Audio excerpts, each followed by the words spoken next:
Hello friends, आपका स्वागत है आज के हमारे नए वीडियो में। तो बेसिकली और एसिडिकली ये वीडियो जिसके माध्यम से हम आपको देंगे अपडेट रिगार्डिंग काउंसलिंग। तो आपने देखा होगा दिवाली ब्रेक के बाद अब आपको ये जानकारी ज़रूर पसंद आएगी कि अलग अलग काउंसलिंग अपने रिज़ल्ट कब और कितनी देर में रिलीज़ करने वाली है। तो सबसे पहले अल्फ़ाबेटिकली स्टार्ट करते हैं। तो हम सबसे पहले बात करने वाले हैं अब्दुल कलाम टेक्निकल यूनिवर्सिटी की। तो जो यूपीटीयू काउंसलिंग है, सिंपली उसका शेड्यूल अगर हम देखें तो इनका जब राउंड 3 का सीट अलॉटमेंट रिज़ल्ट आ गया है, अगर हम ये शेड्यूल के हिसाब से देखें तो इनका जो राउंड 4 का सीट अलॉटमेंट रिज़ल्ट है वो आपका आएगा 12 नवंबर 2021। उसके बाद आपकी फ़ीस सीटें फ्रीज़ हो जाएंगी, तो 4 दिन बाद। तो आज आप अपनी जो फर्स्ट सेकंड या थर्ड राउंड अगर आपने फ्रीज़ किया तो आप उसके लिए रिपोर्टिंग कर सकते हैं। पर मेरी राय होगी आप 15 तारीख को ही करें, क्योंकि तब आपको ऑप्शन फर्स्ट सेकंड थर्ड और फोर्थ राउंड के सभी बच्चों को मिलेगा। उसके बाद क्या होगा जी? उसके बाद ये होगा, जो गवर्नमेंट कॉलेजेस हैं जहाँ पे फ़िज़िकल रिपोर्ट इंस्टीट्यूट उसमें करनी पड़ेगी बच्चों को, और उसी टाइम पे आपको विलिंगनेस भी सबमिट करनी पड़ेगी। आप एक ही दिन मिलेगा 18 तारीख ही अपनी विलिंगनेस इंटरनल स्लाइडिंग के लिए। मतलब उसी कॉलेज में अगर आपको अपनी प्रेफरेंस की जो ब्रांच है वो चाहिए तो आप उसके लिए अप्लाई कर सकते हैं। और इसका जो सीट अलॉटमेंट है वो भी अगले दिन आ जाएगा।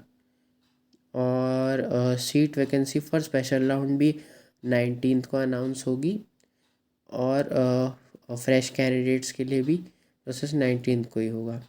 डॉक्यूमेंट वेरिफिकेशन भी 19 को ही होगा, और पेमेंट भी 19 का होगा, और रिज़ल्ट अगले दिन आ जाएगा।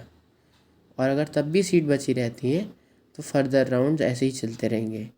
और ये जो लास्ट के 2 राउंड हैं इनके लिए जो फिज़िकल रिपोर्टिंग है वो 24 नवंबर 2021 को होगी। ये तो बात हो गई अब्दुल कलाम टेक्निकल यूनिवर्सिटी की। अब हम बात करने वाले हैं जौसा की। तो जॉइंट सीट एलोकेशन अथॉरिटी जौसा की बात करते हैं। तो सबसे पहले अगर हम देखें तो जौसा और काउंसलिंग के कंपैरेटिवली काफ़ी फास्ट रहता है, क्योंकि एक तो ये नेशनल काउंसलिंग है तो इन्हें अपना काम वैसे ही सही रखना पड़ता है, और इनकी काउंसलिंग में यूजुअली इतने डिलेज नहीं आते। तो अगर हम जौसा का शेड्यूल देखें तो वो नो नॉनसेंस फिल्ड शेड्यूल है। हर चीज़ के लिए मिनिमम जितना टाइम लेना चाहिए उतना ही लेते हैं। तो इनका देखिए आप, सिर्फ 10 तारीख को ही आपका राउंड 4 का सीट अलॉटमेंट रिजल्ट आ जाएगा। उसके बाद अगर आप आगे जाएंगे तो 14 को आपका 5th राउंड का आ जाएगा। उसके बाद 18 को आपका 6th राउंड का आ जाएगा, और इसी तरीके से ये काउंसलिंग कंप्लीट हो जाएगी। इसके बाद आपकी सी सैब होती है, हालांकि वो उसके लिए आपको थोड़ा और वेट करना पड़ेगा। तो जौसा नो नॉनसेंस फील्ड काउंसलिंग है, काफ़ी जल्दी जल्दी रिज़ल्ट प्रोवाइड कराती है। अब ऐसी एक काउंसलिंग के बारे में बात करते हैं जो काफ़ी जल्दी रिज़ल्ट नहीं करा पाती। जी हाँ, आप समझ ही गए होंगे, आईपी यूनिवर्सिटी, और जिसे कहते हैं जीजीएस आईपीयू, गुरु गोविंद सिंह इंद्रप्रस्थ यूनिवर्सिटी। तो कंपेयर टू अदर काउंसलिंग ये काफ़ी स्लो रहते हैं, धीमे धीमे चलने की आदत है इनको। इनका रिज़ल्ट भी धीमे धीमे धीमे ही आता है। तो अगर आप सोच रहे हैं कि आपको आईपीयू के एडमिशन के लिए रुकना है तो आपको वेट करना पड़ेगा।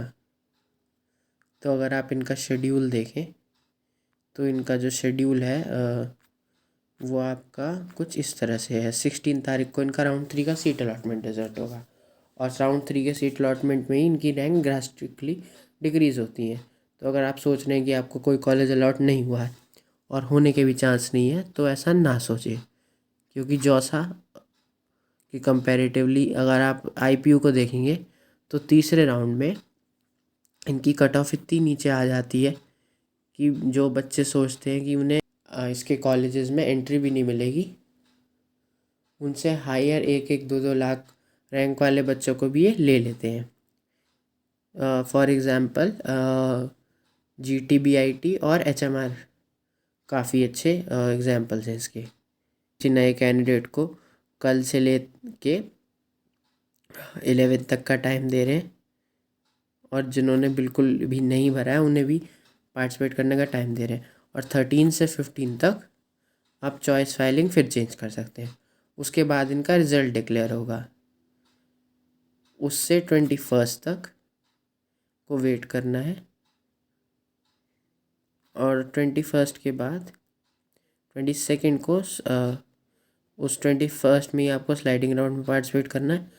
और स्लाइडिंग राउंड का जो अगले दिन ही रिजल्ट डिक्लेयर होगा। अब आप I doubt it highly, because आप इनकी स्पीड अगर जानते हैं, अगर आप इनके पुराने रिजल्ट देख चुके हैं, तो बहुत कम चांसेस है कि ये चीज़ इतने टाइम में कर पाएँ। अच्छा, ये इनका पूरा जो प्रोसेस है ये 26 तक चलेगा। इसके बाद स्पॉट राउंड भी कमेंस होते हैं।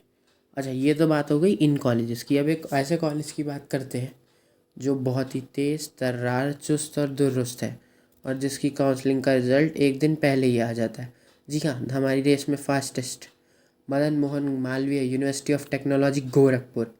सो इनका जो शेड्यूल है, तो आइए देखते हैं इनका काउंसलिंग का टेंटेटिव शेड्यूल। तो अगर आप MMUT का शेड्यूल देखें, तो ये भी बिल्कुल ही नो नॉनसेंस कॉलेज है। तो इनके 4th राउंड का जो रिज़ल्ट है वो आपका 3rd को ही आ गया था। फिर ये लोग दिवाली ब्रेक पे गए थे, जो कि बेसिकली ऑलमोस्ट ऑल काउंसलिंग्स गई थी। उसके बाद इनका जो 5th राउंड का सीट अलॉटमेंट रिज़ल्ट है वो आपका 12th को आ जाएगा। 12th के बाद इनका जो 6th राउंड का सीट अलॉटमेंट रिज़ल्ट है वो 17th को आ जाएगा। तो बेसिकली इनको जो टाइम देते हैं, मेन ये ऑनलाइन फ़ी पेमेंट में ही लगता है अपने रिज़ल्ट निकालने में। अगर इन्होंने 12th कहा है तो आप आश्चर्यचकित ना हो अगर इनका रिज़ल्ट 11th की रात तक या शाम तक आ जाए। इसी तरीके से 6th राउंड में इनका रिज़ल्ट 16th की शाम तक आ जाए। ऐसे 7th राउंड में 21 तारीख की शाम तक आ जाए। और उसके बाद 24th के बाद इनका कमेंसमेंट होगा स्पॉट राउंड का, अगर इनकी सीटें बचती हैं, जिसके बारे में हम आपको आगे बताएंगे। तो ये थे टॉप 4 कॉलेजेस की काउंसलिंग। फर्स्ट इज़ यूपी की काउंसलिंग, यूपी सेट। फिर है जौसा, हमारी सबसे बड़ी काउंसलिंग, जो काफ़ी चुस्त दुरुस्त रहती है। फिर है हमारी GGSIPU, जिन्हें अपनी स्पीड पे काम करना चाहिए। And 4th and finally Madan Mohan Malaviya university of technology Gorakhpur, the fastest, the best and the most beautiful website in my opinion. So आपका इस वीडियो से जुड़ने के लिए बहुत बहुत धन्यवाद। आपका दिन शुभ हो, और कृपया लाइक करें हमारे इस वीडियो को, सब्सक्राइब करें हमारे चैनल को, ताकि हम आपके लिए ऐसे ही वीडियोस लाते रहें जो आपका ज्ञान वर्धन करें। और इसे शेयर करें अपने फ्रेंड के साथ, ताकि उनका भी वर्धन हो। बहुत बहुत धन्यवाद।